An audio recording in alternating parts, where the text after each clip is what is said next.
मैं नरेंद्र दामोदर दास मोदी ईश्वर की शपथ लेता हूं कि मैं विधि द्वारा स्थापित भारत के संविधान के प्रति सच्ची श्रद्धा और निष्ठा रखूंगा। मैं भारत की प्रभुता और अखंडता अक्षुण्ण रखूंगा। मैं संघ के प्रधानमंत्री के रूप में अपने कर्तव्यों का श्रद्धापूर्वक और शुद्ध अंतःकरण से निर्वहन करूंगा। गोधूली की बेला थी और बसंती शाम, और इस शाम में ये शपथ, और इस शपथ के साथ ही नरेंद्र मोदी ने इतिहास रच दिया। मैं नरेंद्र दामोदर दास मोदी पूरी दुनिया देख रही थी सबसे बड़े लोकतंत्र वाले देश की नीति नियंता को शपथ लेते हुए। संघ के प्रधानमंत्री के रूप में राष्ट्रपति भवन में बैठे देख रहे थे कई राष्ट्रों के प्रमुख। देश देख रहा था नरेंद्र मोदी को तीसरी बार पीएम पद की शपथ लेते हुए। अप्रत्यक्ष रूप से संसूचित या प्रकट नहीं करूंगा।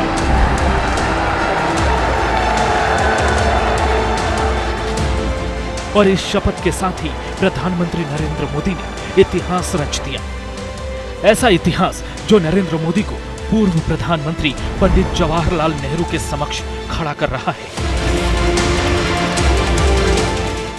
जवाहरलाल नेहरू के बाद पीएम मोदी दूसरे ऐसे नेता हो गए हैं जिन्होंने तीसरी बार लगातार सरकार बनाई है और तीसरी बार लगातार पीएम पद की शपथ ली है। 1962 के बाद ये पहला मौका था जब कोई नेता लगातार तीसरी बार प्रधानमंत्री बना।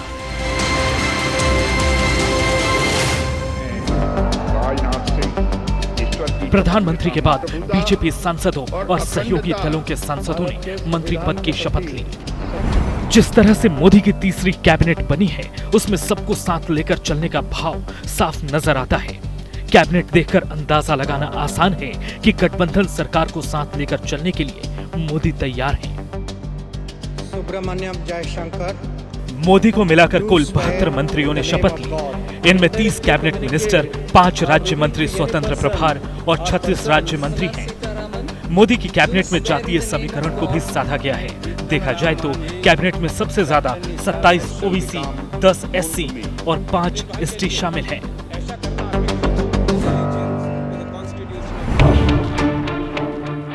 शपथ से पहले पीएम मोदी ने सुबह राजघाट जाकर महात्मा गांधी को श्रद्धांजलि दी। इसके बाद वे अटल जी की समाधि और नेशनल वॉर मेमोरियल गए।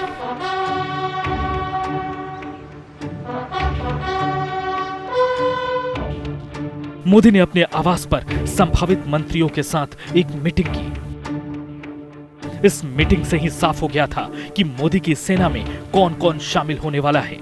इस बैठक में ही मोदी ने सभी नेताओं से 100 दिनों के रोड मैप पर बात की। बैठक में ही तय किया गया था कि आने वाले 100 दिनों में सरकार का एजेंडा क्या होगा, विकास के काम कैसे किए जाएंगे। यहाँ नेताओं को साफ लफ्जों में कहा गया था कि सबको विकास की दिशा में काम करना है और 2047 तक भारत को विकसित राष्ट्र बनाने के लक्ष्य पर मजबूती से आगे बढ़ना है। प्रधानमंत्री नरेंद्र मोदी का शपथ समारोह भव्यता से भरपूर था। राष्ट्रपति भवन में लोगों का हुजूम उमड़ा था। कई राष्ट्रों के नेता इसके गवाह भी बने। अमेरिका के राष्ट्रपति जो बाइडेन, फ्रांस के राष्ट्रपति मैक्रों और रूस के राष्ट्रपति पुतिन ने मोदी को बधाई संदेश भिजवाया है। अब नरेंद्र मोदी की सरकार को आगे चलना है। देखना होगा कि साथियों को साथ कर मोदी की तीसरी बार की सरकार विकास के किन ऊंचाइयों को छूती है। दिल्ली से श्वेता सिंह, चित्रा त्रिपाठी, हिमांशु मिश्रा और अशोक सिंघल के साथ आज तक ब्यूरो।